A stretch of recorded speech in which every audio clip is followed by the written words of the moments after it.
La femme de mon frère a hurlé, paye ton loyer ou fous le camp. Et je suis parti. Elle ignorait que j'étais propriétaire de la maison. Je l'avais vendue en cachette pour 840 000 $. Quand ils ont commencé à les expulser, elle et mon frère, elle m'a appelé, paniqué, mais ma réponse l'a stupéfaite. Le réveil n'avait plus besoin de me réveiller. Bon sang, je me levais à 6 heures précises depuis si longtemps que mon corps savait tout de suite quand il était temps. 72 ans sur cette terre, et certaines habitudes ont la vie dure plus longtemps que d'autres. La discipline ne m'a jamais quitté. Même après ma retraite, même après le décès de Teresa, même après m'être retrouvé dans ce que tout le monde croyait être la chambre d'amis de mon petit frère, je balançais mes jambes par-dessus le bord de ce lit étroit, celui au ressort grinçant que Clarissa n'avait jamais pris la peine de remplacer, et je restais assis là un moment à écouter la maison se réveiller autour de moi. Miles se traînait dans la chambre principale, vérifiant probablement ses emails professionnels sur son téléphone avant même de poser les pieds par terre. Voilà le genre de type qu'était devenu mon petit frère au fil des ans. Toujours pressé, toujours stressé, toujours l'air de porter le poids du monde sur ses épaules. Mais le vrai poids dans cette maison, c'était Clarissa. Elle dirigeait cet endroit comme une sorte de camp d'entraînement. Et chaque matin, à 6h15 précise, j'entendais ses talons claquer dans le couloir en bois massif vers ma porte. Clic, clic, clic.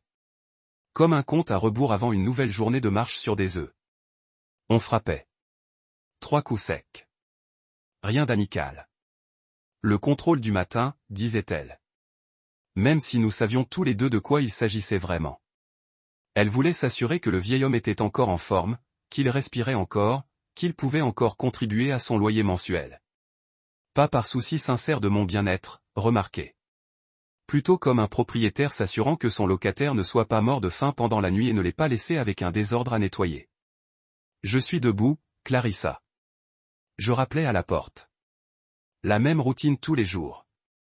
Parfois, je l'entendais marquer une pause, comme si elle espérait quelque chose de différent.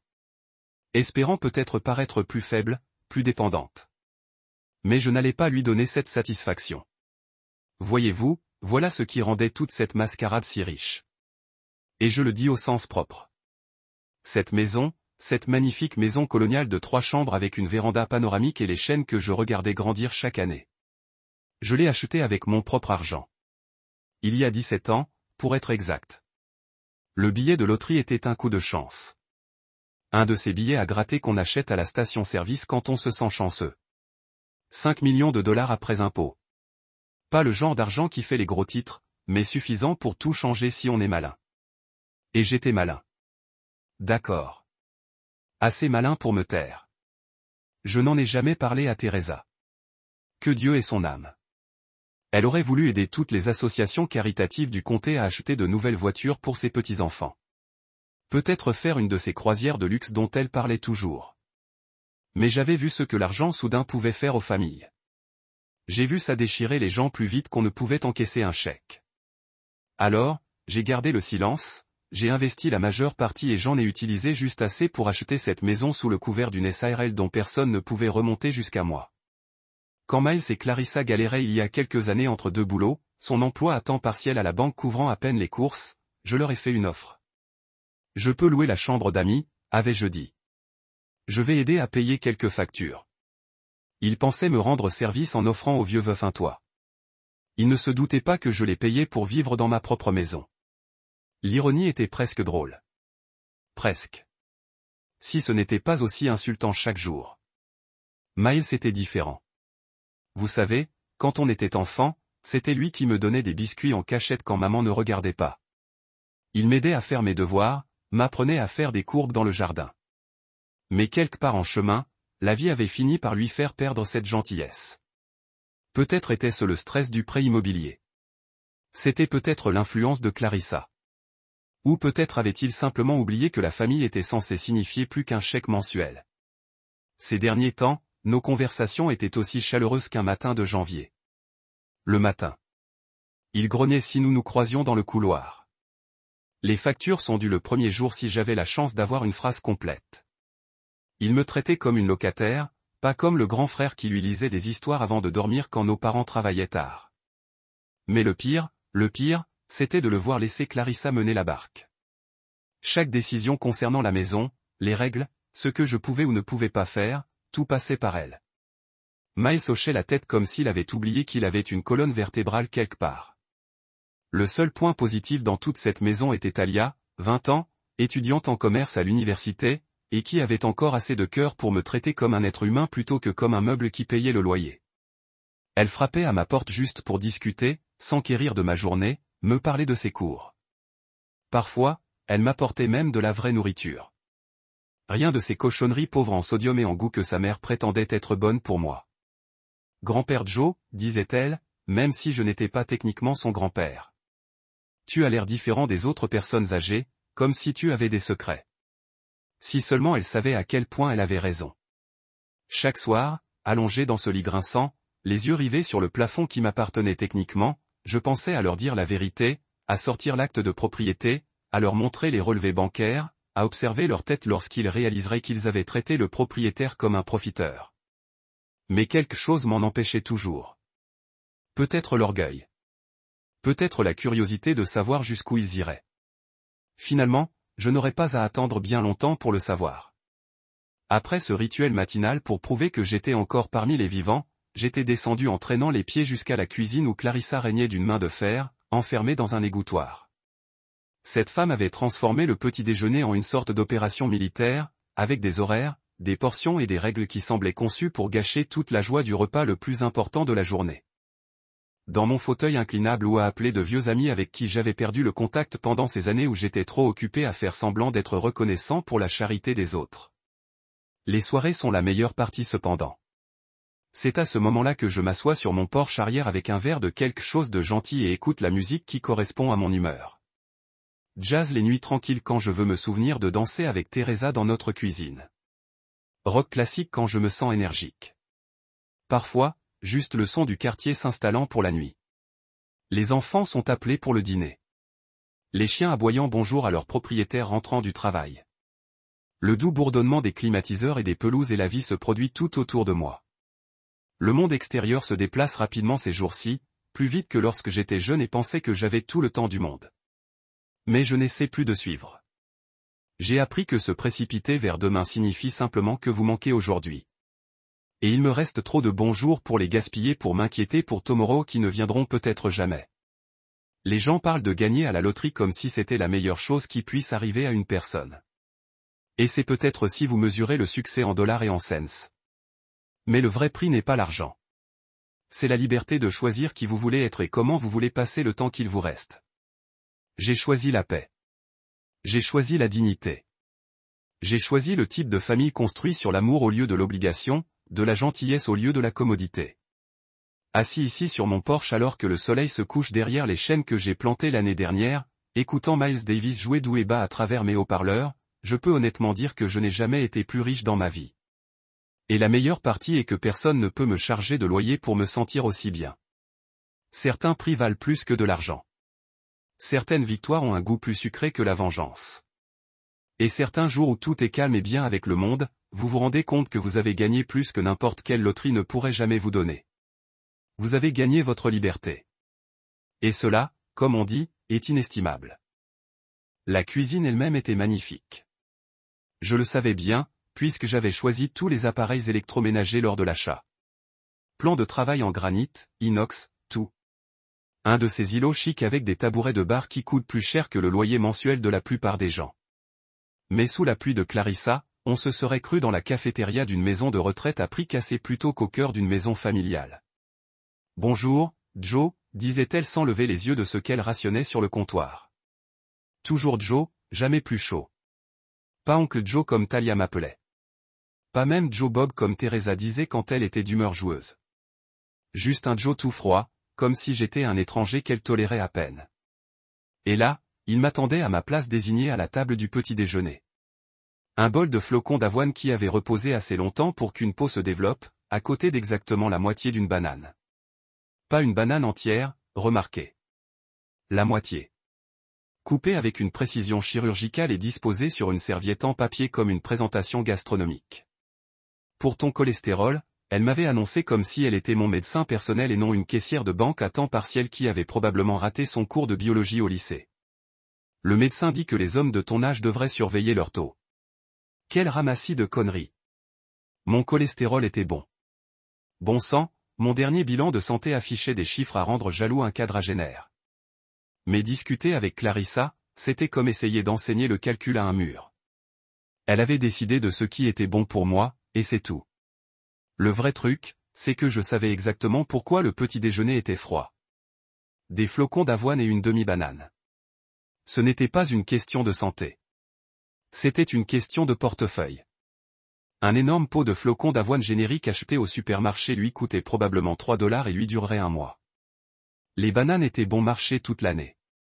Pendant ce temps, Miles était probablement à l'étage en train de manger des œufs bénédicts ou des céréales raffinées mais savoureuses. Mais je restais assise là, comme une gentille petite locataire, à avaler cette bouillie sans saveur, à regarder Clarissa s'affairer dans la cuisine comme si elle dirigeait le Pentagone au lieu de préparer le petit déjeuner pour 3 personnes. Tout devait être organisé à sa façon. Tasse à café parfaitement alignée, torchon plié en carré précis, même les salières et poivrières positionnées à des angles précis. Miles finissait par descendre, généralement vers 7h15, l'air de vouloir être n'importe où ailleurs sur Terre. Mon petit frère avait tellement changé au fil des ans que parfois je le reconnaissais à peine. Fini le gamin qui s'enfilait un dessert supplémentaire quand maman ne regardait pas, remplacé par cet homme aux yeux creux qui agissait comme si faire preuve de gentillesse humaine élémentaire risquait de le ruiner. Bonjour. Il marmonnait, sans nous regarder dans les yeux. Puis il prenait une de ces barres protéinées hors de prix dans le garde-manger, le genre qui coûtait plus cher qu'un steak, et l'arrosait d'un café en grains qui coûtait probablement plus cher que mon petit déjeuner. Le contraste ne m'échappait pas. J'étais là, à manger de la nourriture de prison pendant que mon propriétaire savourait les bonnes choses chez moi, mon argent payant les 2 repas. N'oublie pas, disait Clarissa à Miles en m'ignorant complètement. Il faut qu'on parle des factures ce soir. Elles ont encore augmenté. Elle me lançait un regard plus éloquent que des mots, comme si mon existence était personnellement responsable de leurs difficultés financières. Le plus drôle, c'est que c'était moi qui payais ces factures. J'étais dans un piège compliqué avec ma banque depuis des années, qui faisait croire que les paiements provenaient de leur compte, mais ils l'ignoraient. Pour eux, ils couvraient l'électricité, le gaz, l'eau et Internet d'un vieux profiteur à qui on ne pouvait même pas faire confiance pour un petit déjeuner décent. Miles hochait la tête et attrapait sa mallette, comptant probablement les minutes jusqu'à ce qu'il puisse s'échapper vers son bureau où il n'aurait plus à se faire passer pour un membre attentionné de la famille. « À ce soir », disait-il à Clarissa, oubliant complètement de me reconnaître. Et puis il y avait Talia. Que Dieu la bénisse. Elle descendait généralement l'escalier en sautillant vers 7h30, pleine d'énergie et heureuse de voir du monde.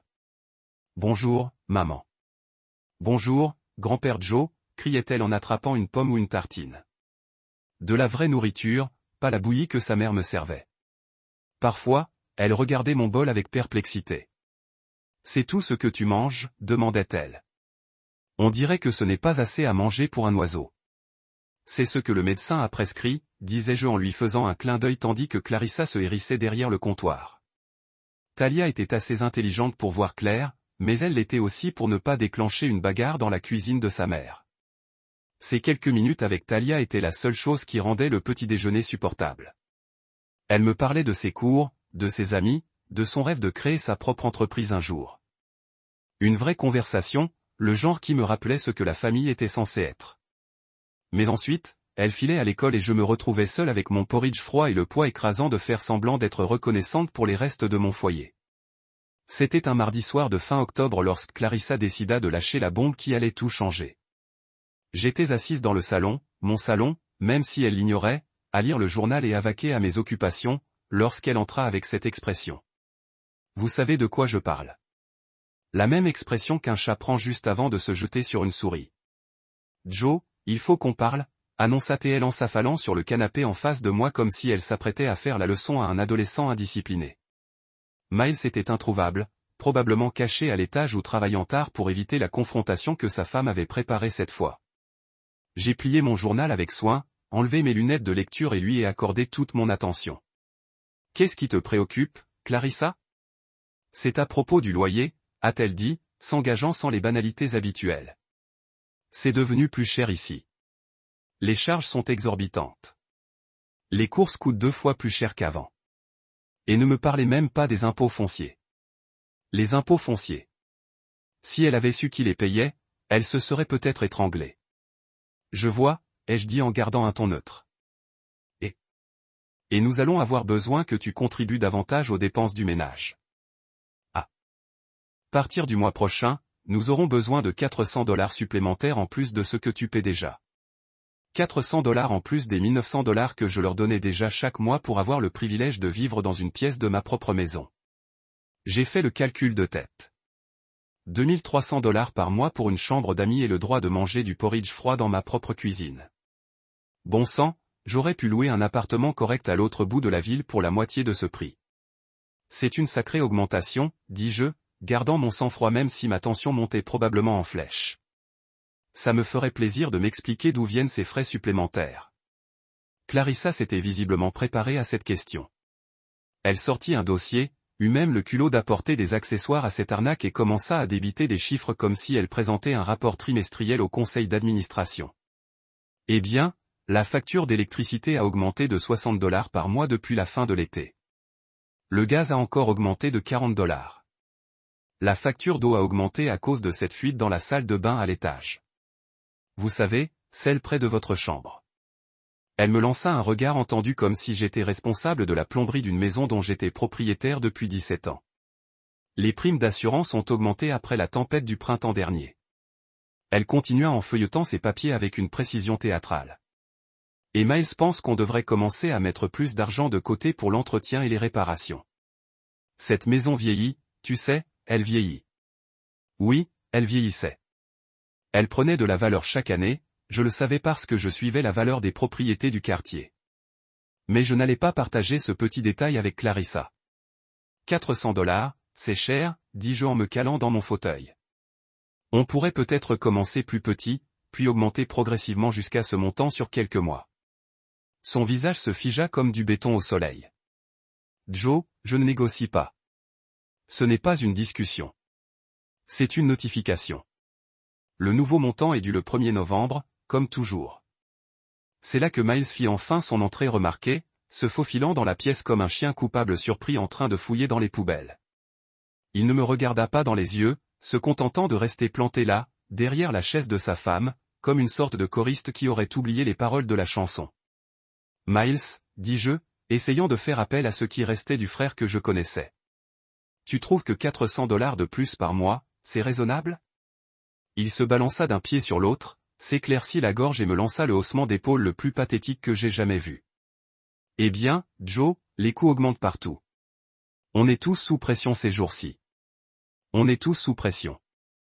Venant d'un homme qui conduisait un SUV flambant neuf pendant que je prenais le bus pour aller chez le médecin, parce que je ne voulais pas demander à être conduit et supporter les soupirs et les yeux levés au ciel de Clarissa. Et si je n'arrive pas à me payer cet argent supplémentaire, demandai-je, sachant déjà ce qui allait arriver, mais désirant les entendre le dire à voix haute. Le sourire de Clarissa était aussi chaleureux qu'un matin de janvier dans le Minnesota. Alors il faudra qu'on te trouve d'autres solutions de logement. Je suis sûr qu'il y a plein de chouettes résidences pour personnes âgées par ici qui seraient ravies de t'accueillir. Résidence pour personnes âgées.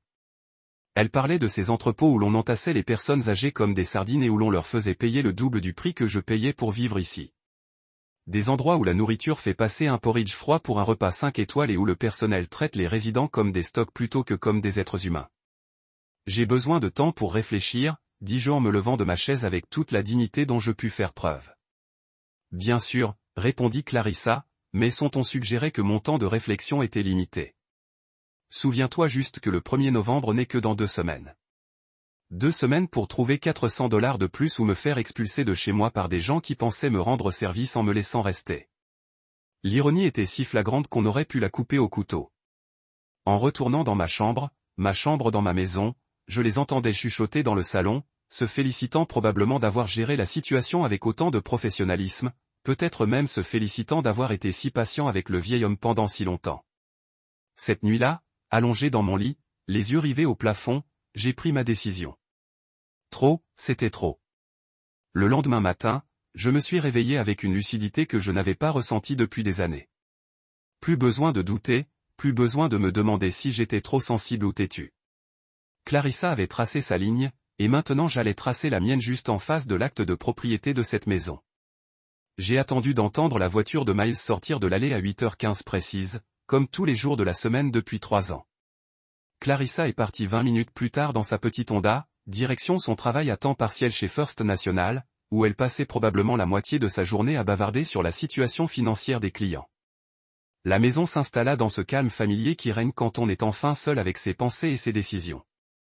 Talia était déjà partie à ses cours du matin, ce qui était à la fois une bénédiction et une malédiction. Une bénédiction, car je n'aurais pas à m'expliquer auprès de la seule personne dans cette maison qui me traitait encore comme un membre de la famille. Une malédiction, car lui dire au revoir allait être le plus dur de tout ce chaos. J'ai sorti la vieille valise en cuir que j'avais achetée pour ma lune de miel avec Teresa 48 ans auparavant. Encore en bon état, même si les coins étaient usés et qu'une des fermetures éclair était un peu coincée. Faire mes valises ne m'a pas pris longtemps.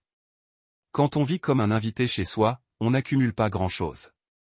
Une semaine de vêtements, mes médicaments, quelques livres, la photo de Teresa prise lors de notre dîner d'anniversaire, et la petite boîte en bois où je rangeais mes papiers importants. Cette boîte recelait plus de secrets que Clarissa n'aurait pu l'imaginer dans ses rêves les plus fous. Le véritable acte de propriété de la maison, me désignant comme l'unique propriétaire. Des relevés bancaires de comptes dont elle ignorait l'existence. Le talon original du billet de loterie plastifié et conservé en souvenir du jour où ma vie a basculé à jamais. Et surtout, les cartes de visite de Raymond Mitchell, l'avocat immobilier le plus avisé du comté et la seule personne, avec moi, à savoir. Qui était le véritable propriétaire de cet endroit? En pliant mes chemises et en rangeant mon rasoir, je n'arrêtais pas de penser à Talia. Cette fille était la seule bonne chose qui soit ressortie de tout ce système. Intelligente comme un roc, aussi gentille que sa grand-mère, et assez ambitieuse pour réussir si elle en avait l'occasion.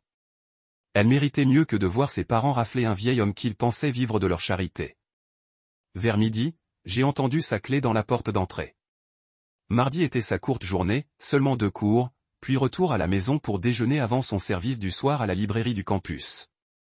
J'étais en train de fermer ma deuxième valise quand elle a frappé à ma porte. « Grand-père Joe, tu es là ? » ?»« Entre, mon cœur. » L'expression de son visage en voyant ses valises posées sur mon lit était comme assister au chagrin de quelqu'un en temps réel. « Que se passe-t-il ? Tu pars ? » Je me suis assis au bord du lit et j'ai tapoté l'endroit. Je me suis assis au bord du lit et j'ai tapoté l'endroit à côté de moi. Elle est venue et s'est laissée tomber, les yeux déjà humides. Cette gamine avait plus d'émotion sincère dans son petit doigt que ses parents dans tout leur corps réunis. Ta mère et moi avons discuté du loyer hier soir. J'ai commencé à essayer de garder une voix ferme. Elle veut que je paie plus et j'ai décidé qu'il était temps pour moi de trouver mon propre logement. Mais où vas-tu aller et pourquoi ne m'as-tu pas dit que tu y pensais ? Elle s'énervait maintenant, comme les jeunes quand les adultes de leur entourage prennent des décisions qui les concernent sans demander leur avis. J'ai trouvé un joli petit appartement à l'autre bout de la ville, ai-je dit, ce qui n'était pas encore tout à fait vrai, mais le serait bien assez tôt. Un T2, un quartier calme, plus proche de la ligne de bus. Ça me ferait du bien d'avoir à nouveau mon espace à moi. Talia n'y croyait pas. Elle était trop intelligente pour ça. C'est maman qui réclame plus d'argent, non ? Mon Dieu, je vous ai entendu parler hier soir. 400 $, c'est ridicule, grand-père Joe. Tu paies déjà beaucoup trop cher pour cette minuscule chambre. Si seulement elle savait à quel point elle avait raison. Parfois, les choses suivent leur cours, dis-je en passant mon bras autour de ses épaules. Tes parents ont besoin de leur espace, et j'ai besoin du mien. Ce n'est la faute de personne, c'est comme ça que la vie est faite parfois. Elle s'appuya contre moi, et je la sentis essayer de ne pas pleurer, mais ta famille. Tu ne devrais pas avoir à payer de loyer pour vivre avec ta famille. Et tu ne devrais surtout pas avoir à partir parce que maman est cupide. Quelle fille intelligente. Elle a vu clair dans les dires de sa mère, même si elle ne connaissait pas toute l'histoire. Je veux que tu me promettes quelque chose, dis-je en me tournant vers elle pour la regarder dans les yeux. Ne laisse pas ça changer qui tu es. Tu as quelque chose de spécial, Talia. Tu traites les gens avec gentillesse et respect, et c'est plus rare qu'on ne le pense. Ne laisse pas les erreurs de tes parents te rendre cynique. Qu'est-ce que ça veut dire ? Reste toi-même. Continue à travailler dur à l'école. Continue à rêver grand. Et ne laisse personne te convaincre que l'argent est plus important que de bien traiter les gens. Nous sommes restés assis là quelques minutes de plus, sa tête sur mon épaule, tous deux conscients que c'était la fin de quelque chose qui avait été bien malgré tout ce qui était pourri dans cette maison. Après son départ au travail, j'ai passé 2 coups de fil. Le premier était à Raymond Mitchell. Raymond, c'est Joe. J'ai besoin de te voir aujourd'hui si possible. C'est le moment. Le moment de quoi, Joe? Le moment de vendre la maison. Le silence à l'autre bout du fil s'est prolongé au point que j'ai cru que nous avions été coupés. Finalement, Raymond s'est éclairci la gorge. Tu es sûr de ça? On en a déjà parlé, mais tu as toujours changé d'avis. Je suis sûr qu'ils veulent me facturer 2300 $ par mois pour vivre dans ma propre chambre d'amis. J'en ai marre de jouer les tours. Bon sang, Joe. 2300 $ pour une chambre. En plus, ils veulent me virer si je ne peux pas payer. Alors, donnons-leur ce qu'ils demandent, mais pas comme ils l'espéraient. Le deuxième appel concernait une entreprise de déménagement. J'ai besoin d'un camion cet après-midi. Juste quelques affaires. Ça ne devrait pas prendre plus d'1 heure. À 16 heures, mes affaires étaient chargées et j'étais assis dans le bureau de Raymond, à signer les papiers qui mettraient cette maison sur le marché plus vite que Clarissa ne pouvait le dire. Avis d'expulsion. On commence les visites demain, a dit Raymond, souriant comme s'il attendait ce moment depuis des années. J'ai 3 agents qui trépignent d'impatience de mettre cette propriété en vente. Emplacement de choix, excellent état, vente rapide. Assurez-vous simplement que les visites aient lieu pendant les heures de travail. J'ai dit, je veux que ce soit une surprise. 2 semaines. Il n'en a fallu que pour que mon monde ait le leur bascule. Raymond ne plaisantait pas quand il disait que la maison se vendrait vite. Bon sang, je ne pense pas qu'aucun de nous deux ne s'attendait à ce qu'elle parte aussi vite, mais apparemment, un bien immobilier de premier ordre dans un bon quartier avec des arbres matures et tout rénové se vend tout seul. Mon nouvel appartement était petit, mais parfait. 2 pièces dans une résidence calme à environ 15 minutes de l'autre côté de la ville. Rien de luxueux, mais il avait tout ce qu'il me fallait. Une kitchenette où je pouvais préparer mon petit déjeuner, un salon avec une belle vue sur la cour et, surtout, personne pour me dire ce que je pouvais ou ne pouvais pas faire. Pour la première fois depuis des années, je pouvais respirer sans me demander si quelqu'un allait frapper à ma porte pour se plaindre de quelque chose. Je m'étais installé dans ma nouvelle routine. Du vrai café le matin. Des œufs si je voulais. Du pain grillé pas rationné comme pendant la Grande Dépression. Quand Raymond a appelé pour m'annoncer une nouvelle qui a illuminé ma journée. Joe, tu es assis? Devrais-je l'être? On a reçu une offre. Une offre en espèces. 840 000 $. J'ai failli lâcher le téléphone. La maison était affichée à 790 $. Et voilà que quelqu'un offrait 50 000 $ de plus que le prix demandé. Pas de conditions de financement, pas de complications liées à l'inspection, juste du cash. Sur ce marché, c'était comme gagner à la loterie. Qui est l'acheteur? Ai-je demandé, même si, honnêtement, je m'en fichais. Ça aurait pu être des extraterrestres, pour moi. Un jeune couple, tous 2 médecins, déménage de Chicago. Il faut conclure vite car ils commencent à l'hôpital le mois prochain. Ils ont vu la visite virtuelle hier et veulent mettre l'offre sur le site sans l'avoir vue. Leur agent dit que ce sont des acheteurs sérieux, déjà préapprouvés, et tout. 840 000 $. Après les honoraires de l'agent immobilier et les frais de clôture, je repartirai avec plus d'argent que la plupart des gens ne voient en une vie. Mais le vrai problème, ce n'était pas l'argent. C'était la suite. Il y a une chose, cependant, continua Raymond, et j'entendais le sourire dans sa voix. Ils veulent une signature rapide, 30 jours maximum. Et ils exigent que les occupants actuels quittent les lieux immédiatement après la signature. Pas de délai de grâce, pas de bail, rien. Ils veulent emménager le jour même de la remise des clés. Ça me semble parfait, dis-je, même si mon cœur battait la chamade. Accepte l'offre. Tu es sûr? On pourrait probablement négocier. Raymond, accepte cette foutue offre. Cet après-midi-là, alors que j'étais assis dans mon nouveau salon à lire un livre que j'avais choisi moi-même plutôt que ceux qui traînaient chez Clarissa, mon téléphone a sonné. L'afficheur indiquait le numéro de Miles, mais quand j'ai décroché, c'était la voix de Clarissa à l'autre bout du fil, et on aurait dit qu'on venait de lui annoncer la fin du monde. Joe, que diable se passe-t-il? On a reçu une sorte de mise en demeure aujourd'hui concernant la vente de la maison. J'ai pris une grande inspiration et me suis réinstallé dans mon fauteuil confortable, mon fauteuil, dans mon appartement où personne ne pouvait me faire payer un supplément pour respirer. Quel genre de préavis, Clarissa? Il dit qu'on a 30 jours pour quitter les lieux.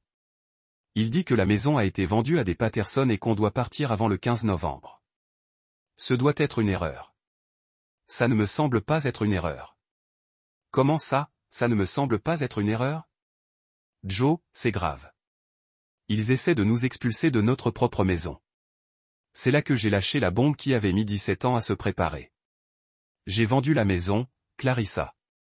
Le silence à l'autre bout du fil était si total que j'ai cru qu'elle s'était évanouie. J'entendais presque les engrenages grincer dans sa tête tandis qu'elle essayait de comprendre ce que je venais de dire. Quoi? Comment ça, tu as vendu la maison? Quelle maison? Joe, de quoi parles-tu? De ta maison? De la maison où tu me fais payer un loyer?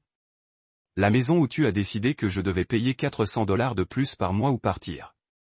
Je l'ai vendue. C'est impossible. Tu n'es pas propriétaire. Miles est propriétaire de cette maison. On vit ici depuis 3 ans.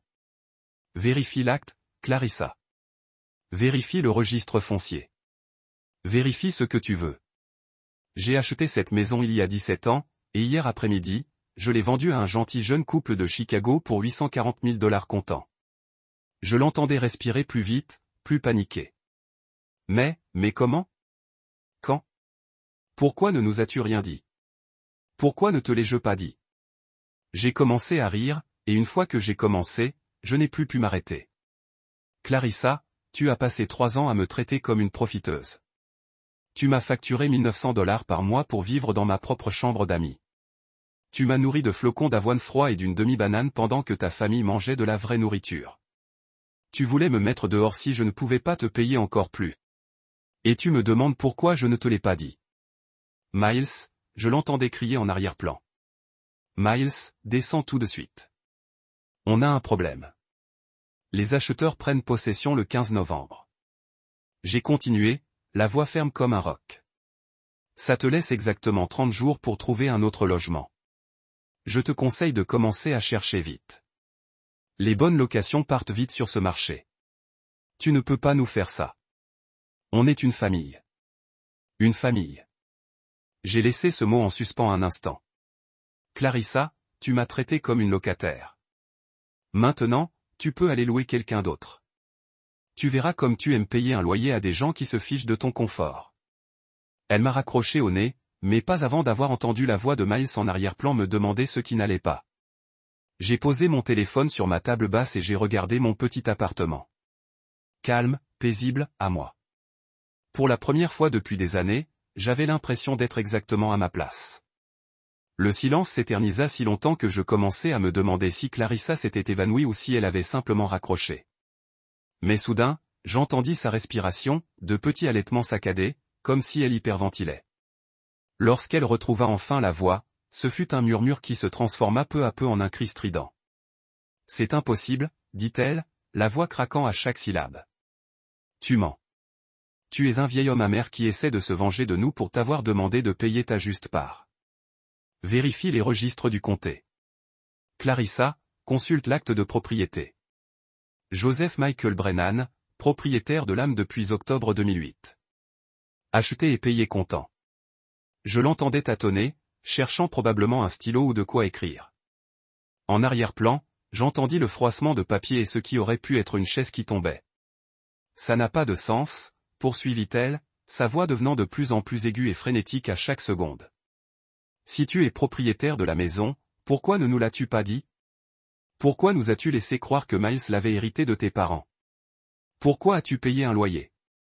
Parce que je voulais voir quel genre de personne tu étais vraiment, dis-je en m'installant confortablement dans mon fauteuil et en remontant les jambes.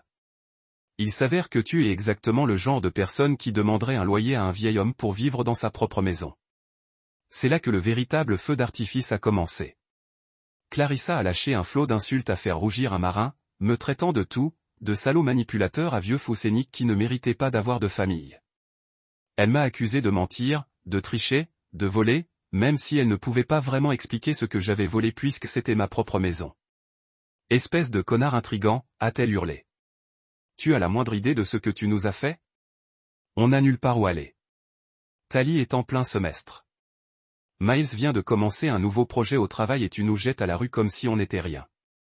Je ne te jette pas n'importe où, répondis-je calmement.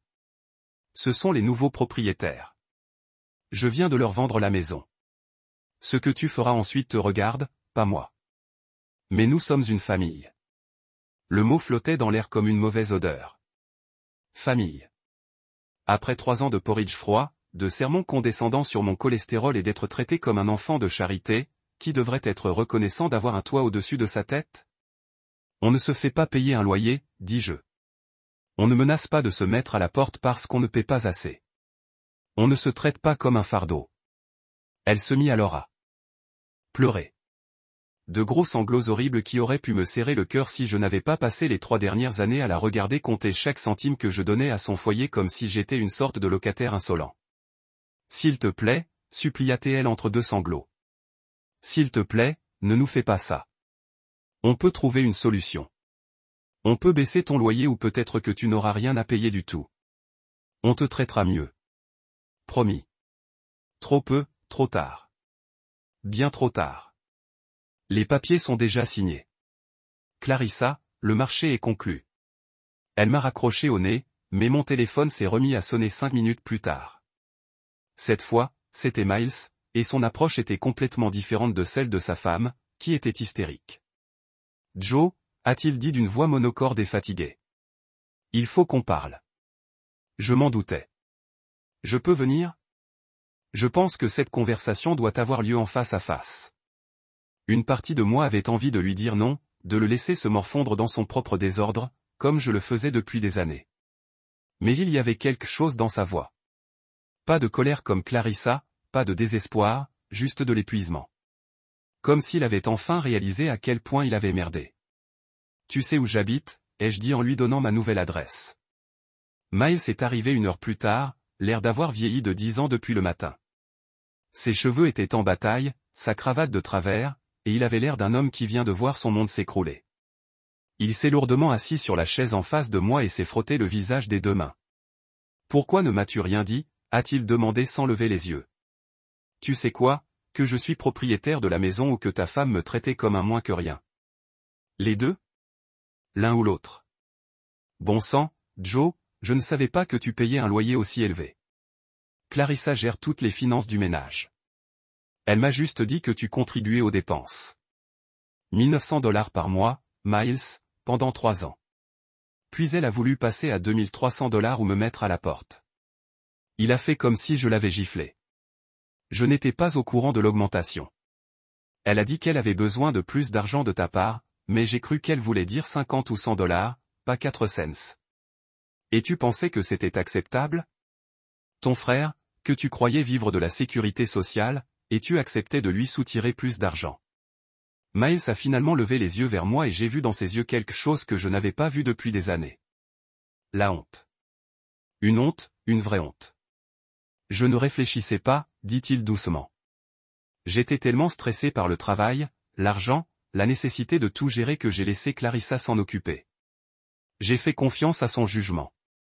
Son jugement était de me traiter comme un locataire plutôt que comme un membre de la famille. Je sais. Je sais. Et je suis désolé. Je suis tellement désolé, Joe. Mais être désolé ne rachète pas 3 ans de dignité. Et ça ne défait certainement pas une transaction immobilière à 840 000 $. 3 jours après ma conversation avec Miles, j'étais assis sur mon petit balcon à lire le journal du matin quand j'ai entendu frapper doucement à ma porte. Il était à peine 9 heures. Trop tôt pour la plupart des visiteurs, mais quelque chose dans ce son doux et hésitant m'a dit exactement qui se tenait de l'autre côté. Quand j'ai ouvert la porte, Talia était là, tenant une assiette recouverte de papier aluminium, les yeux rouges comme si elle avait pleuré par intermittence pendant des heures. Elle portait un de ces sweats universitaires trop grands qui la rajeunissaient encore plus que ses 20 ans. Et ses cheveux, habituellement impeccables, étaient tirés en arrière en une queue de cheval désordonnée. « Salut, grand-père Joe » dit-elle d'une voix faible et hésitante. « Je t'ai apporté des cookies aux pépites de chocolat, comme tu les aimes. » J'ai failli me briser le cœur. Cette gentille fille, prise au milieu d'un désordre qui ne la concernait pas, pensait encore à préparer des cookies pour le vieil homme qui avait soi-disant bouleversé sa vie. « Entre, ma chérie » dis-je en m'écartant et en lui prenant l'assiette des mains. Ça sent incroyablement bon. Elle me suivit dans la petite cuisine, observant mon modeste intérieur avec curiosité plutôt que jugement. L'appartement n'était pas grand-chose. Des appareils électroménagers de base, une petite table à manger chinée dans une friperie, de la vaisselle dépareillée qui me rappelait mon premier chez moi après mon mariage. Mais c'était propre, calme, et c'était à moi. C'est joli, dit-elle, même si je voyais bien qu'elle était polie. Couscous. Ça me va très bien, répondis-je en déballant les biscuits et en posant quelques-uns dans une assiette. Du café? J'ai les meilleurs maintenant. Cela la fit sourire un peu. Bien sûr. Nous nous sommes assis à ma petite table et, pendant quelques minutes, nous avons mangé des biscuits et siroté du café dans un silence confortable. Talia jetait des coups d'œil autour de l'appartement et je pouvais presque voir les rouages tourner dans sa tête. C'était une fille intelligente, depuis toute petite, et je savais qu'elle essayait de rassembler des éléments qui ne collaient pas. Maman pleure depuis 3 jours d'affilée, dit-elle finalement, brisant le silence. Papa ne veut parler à personne. Ils ont passé des coups de fil à propos d'appartements et de garde-meubles, et maman n'arrête pas de parler d'avocats et de procès, mais papa lui dit d'arrêter. J'ai hoché la tête, mais je n'ai rien dit. Laisse-la tout dire. Ils m'ont dit que tu étais propriétaire de la maison depuis le début, a-t-elle poursuivi, la voix de plus en plus forte. C'est vrai? C'est vrai. Depuis combien de temps? 17 ans. Depuis avant ta naissance. Elle assimila cette information, les sourcils froncés comme lorsqu'elle était petite et essayait de résoudre un problème de maths. Donc, quand nous avons emménagé il y a 3 ans, je vivais déjà chez moi, payant le loyer de tes parents pour ce privilège. Son expression passa de la confusion à la compréhension, puis à quelque chose qui ressemblait beaucoup à de la colère. Mais pas de la colère contre moi. De la colère contre la situation, contre ses parents, contre l'injustice de tout ça. C'est vraiment dingue, dit-elle en secouant la tête. Je veux dire, vraiment dingue. Tu les payais pour vivre chez toi. 19 cents par mois. 1900? Elle s'arrêta au milieu de sa phrase, la bouche ouverte. Tu te moques de moi? Pour cette petite chambre? Ta mère pensait que c'était la juste valeur marchande?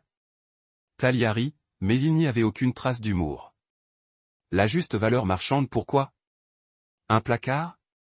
Mon Dieu, grand-père Joe, je paie moins cher ma chambre universitaire, et au moins, là-bas, j'ai des forfaits repas et une lessive. Service. J'ai tendu la main par-dessus la table et lui ai tapoté la main.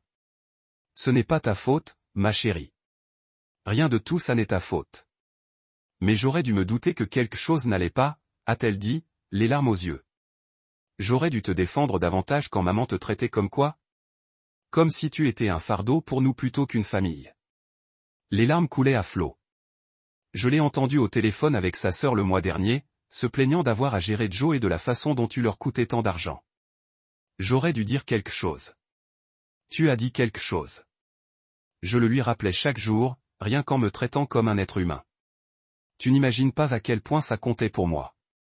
Elle s'essuya les yeux du revers de sa manche, essayant de se ressaisir. Alors, que va-t-il se passer maintenant? Est-ce que maman et papa vont vraiment devoir déménager? Les nouveaux propriétaires prennent possession des lieux dans 2 semaines et demie. Tes parents doivent trouver un autre logement. Oui. Et moi? Enfin, je sais que je trouverai une solution, mais ça, c'est ma dernière année, et j'espérais économiser en vivant chez mes parents jusqu'à la fin de mes études. C'était le moment que j'attendais et redoutais à la fois. Le moment où je pourrais faire quelque chose de bien au milieu de tout ce chaos. Talia, dis-je en me penchant en avant et en la regardant droit dans les yeux. Il faut que je te dise quelque chose. Plus tôt ce matin-là, j'avais réfléchi à cette conversation pendant des jours, répétant ce que j'allais dire et comment je le ferais. Je veux dire, j'ai gagné au loto il y a 17 ans, 5 millions de dollars après impôts. C'est comme ça que j'ai acheté la maison. Comment j'ai payé les factures de tes parents sans qu'ils le sachent? Et comment je vais m'assurer que tu finisses tes études sans te soucier de l'argent? Le silence qui suivit fut assourdissant. Talia me fixa du regard, la bouche entr'ouverte, comme si je venais de lui dire que j'étais secrètement un super-héros ou quelque chose d'aussi incroyable. Tu as gagné au loto, dit-elle lentement. J'ai gagné au loto. 5 millions de dollars. 5 millions de dollars. Et tu ne l'as jamais dit à personne? Pas même à ta grand-mère. Tu es la première personne à qui je le dis. Elle se renfonça dans son fauteuil, secouant la tête, stupéfaite. Sacré grand-père Joe. Lang, dis-je avec un sourire. Désolé, mais sacrément. Elle rit malgré elle. Tu es riche et tu as laissé mes parents te faire payer un loyer pendant 3 ans. Je voulais voir quel genre de personnes ils étaient vraiment. Il s'avère qu'ils sont le genre de personnes qui épuiseraient un vieil homme pour chaque centime qu'il pouvait obtenir. Je me rassis et lui glissai un morceau de papier plié sur la table. C'est le numéro de compte d'un fonds fiduciaire que j'ai créé hier. Il y a assez d'argent là-dedans pour couvrir tes frais de scolarité, ton logement et tes dépenses jusqu'à l'obtention de ton diplôme, plus un petit extra pour t'aider à démarrer après l'université. Talia déplia le papier et regarda les chiffres écrits dessus. Ses yeux s'écarquillèrent à nouveau. Il y a 50 000 $. C'est un début. Tu étais la seule dans cette maison à me traiter comme un membre de la famille, Talia. La seule à te souvenir que j'avais des sentiments, des rêves et des histoires qui valaient la peine d'être entendues. C'est ma façon de te dire merci. Elle se remit à pleurer, mais c'était des larmes différentes. Des larmes de joie, des larmes de gratitude. Le genre de des larmes qui coulent quand quelqu'un vous montre que vous comptez, que vous êtes apprécié, que votre gentillesse n'est pas passée inaperçue. Je ne sais pas quoi dire, murmura-t-elle. Ne dis rien à tes parents. Pas encore. Laisse-les d'abord régler leurs problèmes. Mais tu n'as pas à te soucier de l'argent pour les études, et tu n'as pas à te soucier d'un endroit où dormir pendant les vacances. Ma porte est toujours ouverte. Elle se leva et me serra dans ses bras. Le genre de câlin intense et reconnaissant qui te rappelle pourquoi la famille est censée être importante, pourquoi il vaut la peine de se battre pour elle, même si certains oublient ce que cela signifie. La signature de la vente eut lieu un mardi matin qui ressemblait plus à une célébration qu'à une transaction commerciale. J'étais assise dans la salle de conférence de Raymond, signant des papiers et regardant mon compte en banque grossir de centaines de milliers de dollars à chaque coup de plume. Les acheteurs, le docteur Sarachin et le docteur Michael Rodriguez, étaient exactement le genre de jeunes professionnels qui méritaient une maison comme celle-là. Ils avaient des projets pour la maison, parlaient de fonder une famille, et peut-être d'investir. Un potager où Clarissa se plaignait du chat du voisin qui déterrait ses massifs de fleurs. Après impôts et commissions de Raymond, je suis reparti avec un peu plus de 760 000 $. Avec ce que j'avais déjà épargné et investi grâce à mes gains de loterie, j'étais confortablement installé, plus confortablement qu'un homme de mon âge n'était en droit de l'espérer, et certainement plus confortablement que Miles et Clarissa n'auraient jamais pu l'imaginer. Ce qui est drôle avec l'argent réel, pas celui dont on se soucie de dépenser, mais celui qui offre de vrais choix, c'est à quel point il rend tout silencieux. Fini d'écouter Clarissa compter ses sous à l'épicerie. Fini de voir Miles stressé à cause des heures supplémentaires. Fini de prétendre que 400 $ de plus par mois était une difficulté financière qui valait la peine de briser une famille. J'ai pris cet argent et j'ai fait quelque chose que je n'avais pas fait depuis des décennies. J'ai acheté exactement ce que je voulais, exactement comme je le voulais. La maison que j'ai trouvée était parfaite dans sa simplicité. Une petite maison de style ranch dans un quartier à environ 20 minutes de l'endroit où Miles et Clarissa habitaient maintenant. Je louais un 2 pièces exigu. Une histoire comme j'en avais rêvé pendant toutes ces années à les écouter trépigner à l'étage. 3 chambres, une pour moi, une pour un bureau, et une que je considérais comme la chambre de Talia, même si elle ne l'avait pas encore vue. La cuisine était plus petite que celle de mon ancienne maison, mais c'était la mienne. Je pouvais préparer du bacon au petit déjeuner sans qu'on me fasse la leçon sur le cholestérol. Je pouvais acheter du bon café, celui qui coûte 12 $ la livre et qui a vraiment un autre goût que l'eau brûlée. Je pouvais dîner à 21 h si j'en avais envie, ou manger une glace au petit déjeuner le dimanche matin, et personne au monde ne pouvait me dire le contraire. Mais le plus beau, c'était le jardin. Pas grand-chose à voir quand je l'ai acheté. Juste un carré d'herbe envahissante et quelques mauvaises herbes spontanées qui avaient envahi ce qui étaient autrefois des parterres de fleurs. Mais j'y voyais du potentiel, comme j'avais vu du potentiel dans ce billet de loterie il y a des années. J'ai passé mon premier mois dans la nouvelle maison, en me faisant réagir avec la solitude. La vraie solitude, pas le faux type où vous êtes entouré de gens qui vous traitent comme des meubles. Je pouvais lire le journal de l'avant en arrière sans que personne ne commente chaque article. Je pourrais regarder ce que je voulais à la télévision, laisser des plats dans l'évier pendant la nuit si j'en avais envie, prenez une douche à 2 h du matin si l'ambiance me frappait. Le silence était incroyable. Plus de talons de Clarissa cliquant sur les planchers de bois francs à 6 h du matin. Plus d'arguments étouffés venant par les murs sur l'argent et les factures. Et qui était responsable de quoi? Plus de marche sur des coquilles d'œufs, mesurant mes mots, essayant de ne pas être trop un fardeau pour les gens qui auraient dû être de la famille. J'ai commencé à dormir mieux que je ne l'avais fait depuis des années. Vraiment dormir. Le genre de repos profond et paisible qui vient lorsque vous n'avez pas à vous soucier de quelqu'un qui frappe à votre porte pour vous assurer que vous respirez toujours. Ma tension artérielle a baissé. Mon appétit est revenu. Et je me suis retrouvé à fredonner de vieilles chansons pendant que je préparais le petit déjeuner. Réel petit déjeuner avec des œufs et du pain grillé. Et parfois même des crêpes le week-end.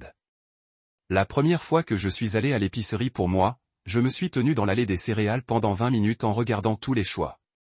Céréales sucrées, céréales saines, céréales avec noix et fruits secs. Des céréales qui coûtent probablement plus par boîte que Clarissa dépensait pour une semaine de sa farine d'avoine générique. J'ai acheté 6 types différents comme un enfant lâché dans un magasin de bonbons. Mais la vraie liberté est venue des appels téléphoniques que je n'avais pas à prendre. Clarissa a essayé de m'appeler plusieurs fois au cours de ces premières semaines, espérant probablement me culpabiliser pour les aider avec leur dépôt de garantie ou le loyer du premier mois. J'ai laissé chaque appel aller à la messagerie vocale, et finalement elle a cessé d'essayer. Miles a appelé une fois environ 3 semaines après la clôture. En fait, j'ai répondu à celui-là, curieux d'entendre ce qu'il avait à dire. Nous avons trouvé un appartement, a-t-il dit sans préambule. 2 chambres dans ce complexe près de l'autoroute. Ce n'est pas génial, mais c'est ce que nous pouvons nous permettre en ce moment. Je suis désolé d'apprendre que vous avez des problèmes, j'ai répondu. Bien que nous savions tous les deux que je n'étais pas vraiment désolé du tout. Clarissa travaille à plein temps maintenant à la banque, essayant de compenser le revenu que nous avons perdu lorsque la situation de la maison a changé. Bon pour elle. Le travail construit du caractère. Il y a eu une longue pause avant de repartir. Joe, je sais que les choses se sont gâchées entre nous, mais nous sommes toujours familiaux. Peut-être que nous pourrions. La famille, interrompue, ne se charge pas mutuellement le loyer. La famille ne menace pas de se détacher de l'argent. La famille ne se traite pas comme un fardeau qui doit être géré. Je sais que nous avons foiré, mais peut-être que nous pourrions recommencer. Essayez non, Miles, nous ne pouvons pas recommencer. Certaines choses une fois brisées, ils restent brisés. J'ai raccroché après ça il n'a pas rappelé. Le jardin a commencé à se réunir au début du printemps. J'ai embauché une équipe d'aménagement paysager pour éliminer les mauvaises herbes et les plantes mortes. Puis j'ai passé mes matins à planter des tomates, des poivrons, des herbes et des fleurs. Mes mains se sont sales pour la première fois depuis des années. Et c'était bien. Honnête, comme si je faisais enfin quelque chose qui comptait, quelque chose qui grandirait et s'épanouirait sans la permission ou l'approbation de quelqu'un d'autre. Talia a visité toutes les 2 semaines, apportant généralement des plats à emporter du restaurant dont elle avait envie. Nous nous asseyions sur le patio arrière en mangeant de la nourriture chinoise ou de la pizza, parlant de ses cours et de ses plans après l'obtention du diplôme. Elle n'a jamais mentionné ses parents à moins que je ne lui ai demandé, et je lui ai rarement demandé. La maison s'est remplie de choses que je voulais vraiment au lieu de choses que les autres pensaient que je devrais avoir. Les livres que je voulais lire, un fauteuil confortable qui ne grimpait pas. Une cafetière qui pourrait préparer une tasse parfaite sans que personne ne se plaigne du coup des grains. Pour la première fois en 3 ans, je me sentais à nouveau comme moi. J'arrosais mes plants de tomates un jeudi après-midi humide fin juin lorsque j'ai entendu la voiture entrer dans mon allée. Le moteur avait ce vin distinctif de la Honda de Clarissa, un son qui signalait le début d'un autre jour de marche sur des coquilles d'œufs, mais maintenant m'a fait secouer la tête et me demander quel enfer frais elle apportait à ma porte. Je n'ai pas levé les yeux tout de suite, je n'arrêtais pas de s'occuper de mes plantes comme si je n'avais rien entendu. Les tomates arrivaient magnifiquement, gras et vertes, et promettant d'être la meilleure récolte que j'avais cultivée en année. Incroyable ce que les plantes pourraient faire lorsqu'ils ont attiré l'attention. Au lieu d'être traitées comme une réflexion après coup à travers la clôture de la chaîne qui séparait mon arrière-cour de l'avant de la maison, je pouvais la voir sortir de la voiture. Elle était habillée plus que d'habitude, l'une de ces tenues décontractées commerciales qu'elle portait lorsqu'elle essayait d'impressionner quelqu'un à la banque. Cheveux coiffés, maquillage parfait, les 9 mètres entiers. Comme si elle se dirigeait vers un entretien d'embauche au lieu de déranger un vieil homme qui avait clairement indiqué qu'il ne voulait pas la voir. Elle se tenait à ma porte d'entrée pendant quelques minutes, travaillant probablement dans son air ou répétant le discours qu'elle avait préparé pour l'occasion. La porte n'était pas verrouillée. Je n'ai jamais vu beaucoup de choses là-dedans, mais elle ne s'est pas contentée non plus de la porte. Je me tenais juste là en regardant ma maison comme si elle essayait de comprendre une sorte de puzzle. Et c'était une belle maison, je devais l'admettre. Rien d'extraordinaire, mais bien entretenu et confortable. Single story comme j'avais toujours voulu. Peinture fraîche, nouveau volet et un Porsche avant où je pouvais m'asseoir et lire le journal sans que personne ne me demande ce que je faisais ni pourquoi je ne contribuais pas plus au ménage. Enfin, elle a pris le courage de monter mes marches avant et de frapper à la porte. J'ai pris mon temps à répondre, en partie parce que je n'étais pas pressé de faire face à ce qu'elle voulait, et en partie parce que je voulais qu'elle transpire un peu. Laissez-la rester là, me demandant si j'allais répondre du tout. Quand j'ai finalement ouvert la porte, elle avait ce faux sourire plâtré sur son visage, la même chose qu'elle portait lorsqu'elle expliquait pourquoi la farine d'avoine froide était bonne pour ma santé. « Salut, Joe » dit-elle comme si nous étions de vieux amis qui se joignaient à l'épicerie. « J'espère que cela ne vous dérange pas que je m'arrête. J'étais dans le quartier et je pensais que je verrais comment tu vas dans le quartier. » Mon cul. Mon nouvel endroit était à 20 minutes de l'endroit où il louait et il n'y avait absolument rien d'autre ici qui apporterait Clarissa à cette partie de la ville, mais j'ai joué. « Clarissa » dis-je, ne se déplaçant pas de la porte. « C'est une surprise. » Elle a jeté un coup d'œil devant moi dans la maison, clairement curieux de savoir comment je vivais ces jours-ci. « Cet endroit est vraiment sympa, Joe. Vous avez bien fait pour vous-même. » Je l'ai en effet. Il y a eu une pause maladroite pendant qu'elle attendait que je l'invite, et j'ai attendu qu'elle explique ce qu'elle faisait sur mon Porsche. Le silence s'est étendu jusqu'à ce qu'il devienne inconfortable, mais je n'allais pas le rendre facile pour elle. « Attention si je viens pendant quelques minutes », elle a finalement demandé. « Il est terriblement chaud ici. » Il faisait chaud, poussant probablement 90 degrés avec une humidité qui donnait l'impression que vous respiriez à travers une serviette mouillée. Mais la climatisation dans ma maison fonctionnait très bien, et je n'étais pas particulièrement intéressé à le partager avec quelqu'un qui avait passé 3 ans à m'attaquer comme un citoyen de seconde as.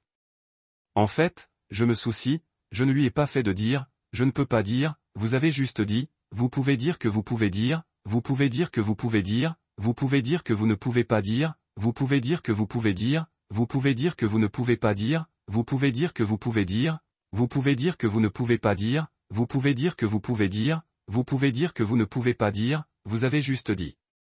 Vous avez juste dit, vous pouvez dire que vous pouvez dire, vous pouvez dire que vous pouvez dire. Il est de retour sous contrôle. Joe, ce n'est pas juste. Nous étions de la famille. Nous essayons de vous aider. Aidez-moi en me facturant $1900 par mois pour une chambre dans ma propre maison. En menaçant de me lancer quand je ne pouvais pas payer encore plus. Vous ne nous avez jamais dit que c'était votre maison. Vous n'avez jamais demandé.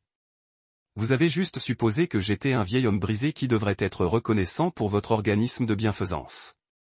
Elle passa son poids d'un pied à l'autre, l'air inconfortable, mais ne recula pas. Écoutez, je sais que les choses se sont compliquées entre nous, mais nous sommes toujours familiaux. Miles vous manque, vous savez, et Talia vous pose tout le temps sur vous. La mention de Talia m'a frappé directement dans la poitrine, mais je n'étais pas sur le point de le faire savoir à Clarissa. Talia me rendait visite régulièrement et nous savions tous les deux que ses parents n'avaient aucune idée de notre relation continue.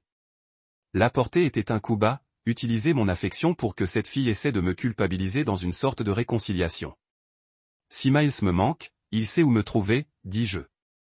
Il en va de même pour Talia. Et si nous pouvions trouver quelque chose ?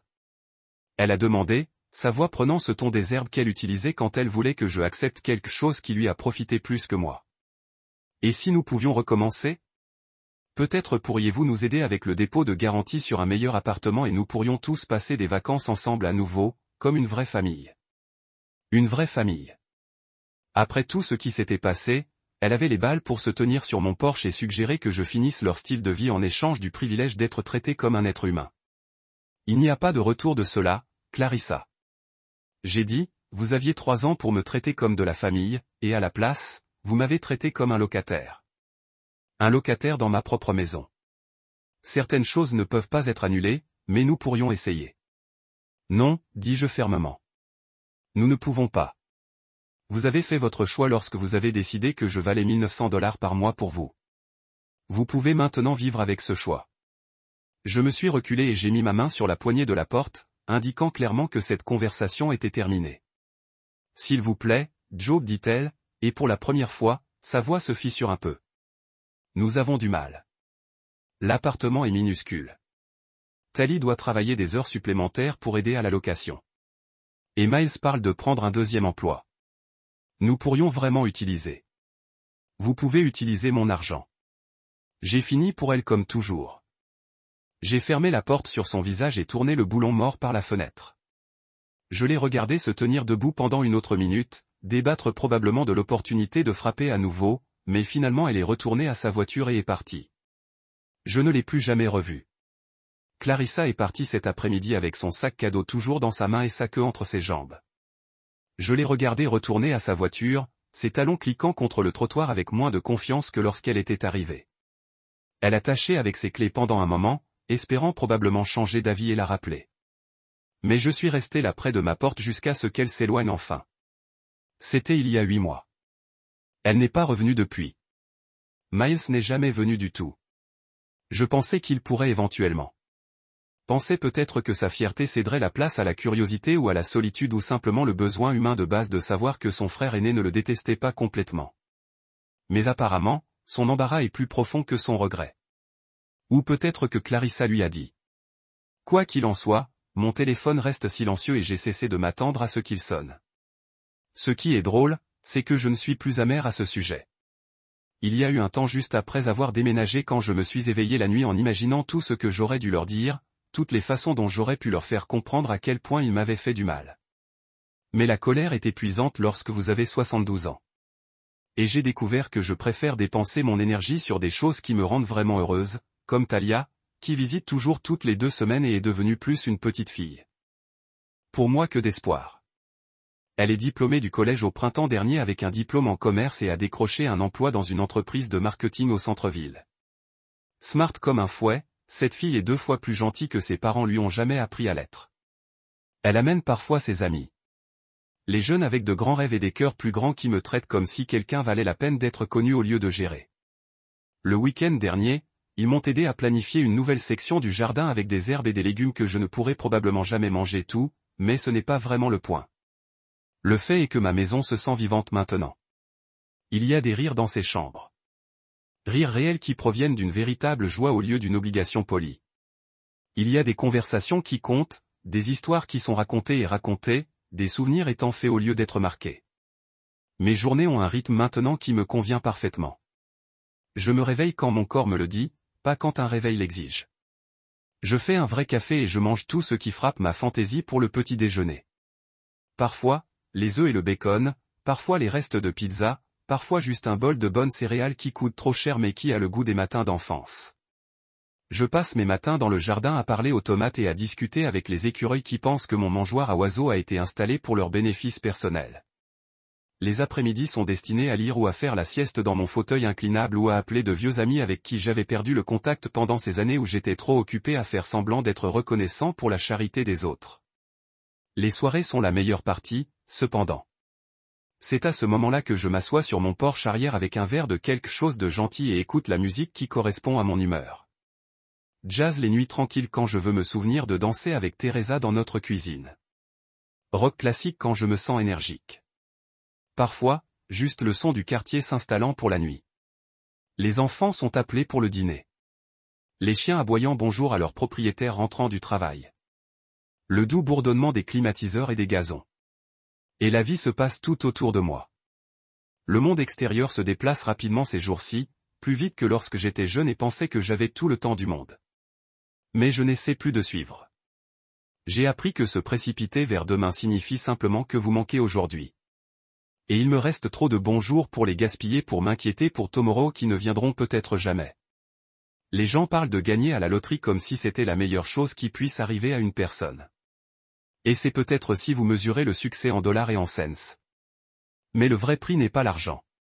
C'est la liberté de choisir qui vous voulez être et comment vous êtes. J'ai choisi la paix. J'ai choisi la dignité. J'ai choisi le type de famille construit sur l'amour au lieu de l'obligation. Gentillesse au lieu de la commodité. Assis ici sur mon porche alors que le soleil se couche derrière les chênes que j'ai plantés l'année dernière. En écoutant Miles Davis jouer doux et bas à travers mes haut-parleurs, je peux honnêtement dire que je n'ai jamais été plus riche dans ma vie.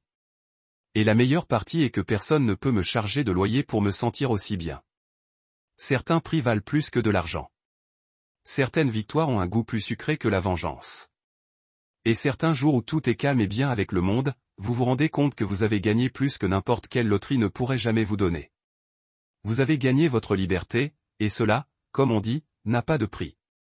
Clarissa est partie cet après-midi avec son sac cadeau toujours dans sa main et sa queue entre ses jambes. Je l'ai regardée retourner à sa voiture, ses talons cliquant contre le trottoir avec moins de confiance que lorsqu'elle était arrivée.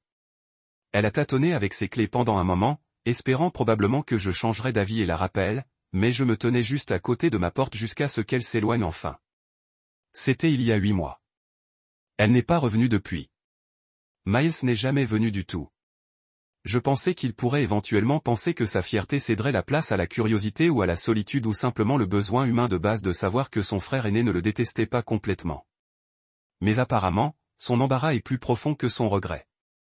Ou peut-être que Clarissa lui a dit. Quoi qu'il en soit, mon téléphone reste silencieux et j'ai cessé de m'attendre à ce qu'il sonne. Ce qui est drôle, c'est que je ne suis plus amer à ce sujet. Il y a eu un temps juste après avoir déménagé quand je me suis éveillé la nuit en imaginant tout ce que j'aurais dû leur dire, toutes les façons dont j'aurais pu leur faire comprendre à quel point ils m'avaient fait du mal. Mais la colère est épuisante lorsque vous avez 72 ans. Et j'ai découvert que je préfère dépenser mon énergie pour des choses qui me rendent vraiment heureuse. Comme Talia, qui visite toujours toutes les 2 semaines et est devenue plus une petite fille pour moi que je n'ai jamais osé. Elle est diplômée du collège au printemps dernier avec un diplôme en commerce et a décroché un emploi dans une entreprise de marketing au centre-ville. Smart comme un fouet, cette fille est 2 fois plus gentille que ses parents lui ont jamais appris à l'être. Elle amène parfois ses amis. Les jeunes avec de grands rêves et des cœurs plus grands qui me traitent comme si quelqu'un valait la peine d'être connu au lieu de gérer. Le week-end dernier, ils m'ont aidé à planter une nouvelle section du jardin avec des herbes et des légumes que je ne pourrai probablement jamais manger. Mais ce n'est pas vraiment le point. Le fait est que ma maison se sent vivante maintenant. Il y a des rires dans ces pièces, de vrais rires qui proviennent d'une véritable joie au lieu d'une obligation polie. Il y a des conversations qui comptent, des histoires qui sont racontées et racontées, des souvenirs étant faits au lieu d'être marqués. Mes journées ont un rythme maintenant qui me convient parfaitement. Je me réveille quand mon corps me le dit, pas quand un réveil l'exige. Je fais un vrai café et je mange tout ce qui frappe ma fantaisie pour le petit déjeuner. Parfois, les œufs et le bacon, parfois les restes de pizza, parfois juste un bol de bonnes céréales qui coûtent trop cher mais qui a le goût des matins d'enfance. Je passe mes matins dans le jardin à parler aux tomates et à discuter avec les écureuils qui pensent que mon mangeoire à oiseaux a été installé pour leur bénéfice personnel. Les après-midi sont destinés à lire ou à faire la sieste.